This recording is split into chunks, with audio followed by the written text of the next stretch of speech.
కొంచెం మార్పులు జరిగే అవకాశాలు. ఇవాల్టి బులెటిన్ చూద్దాం.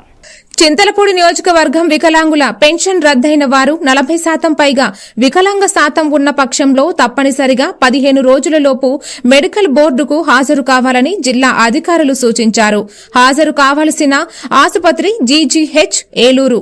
తీసుకురావాల్సిన పత్రాలు: పెన్షన్ రద్దు సర్టిఫికేట్, పాత pension certificate, Aadhaar card, passport size photo, medical board application form, board పరీక్ష అనంతరం ఇచ్చే మాన్యువల్ సర్టిఫికేట్ ను ఎంపీడీఓకు సమర్పించాలి. ఈ ప్రక్రియ పూర్తి చేసిన తరువాతే పెన్షన్ పునరుద్ధరించబడుతుంది. ఎమ్మెల్యేగా అన్ని తగు చర్యలు తీసుకోవడం జరుగుతూ ఉంది.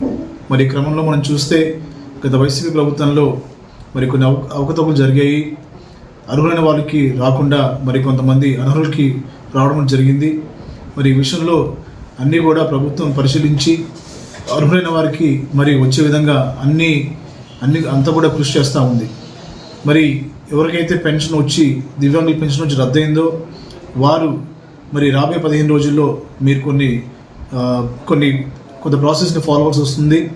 అదేంటంటే మీకు కనుక 40% పైగా వికలాంగ శాతం ఉన్నప్పటికీ పెన్షన్ రద్దయిన పెన్షన్దారులు తప్పనిసరిగా 15 రోజుల్లోపు మాన్యువల్ మెడికల్ సర్టిఫికేట్ తీసుకొని మీ ఎంపీడీఓ గారిని కలిసి మరి సమర్పించాలి.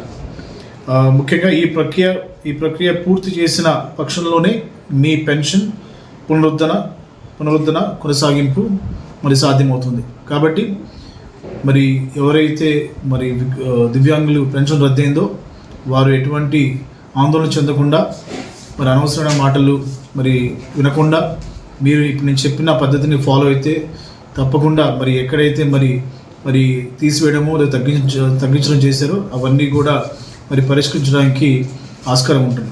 ఇవాల్టి బులెటిన్ చూద్దాం.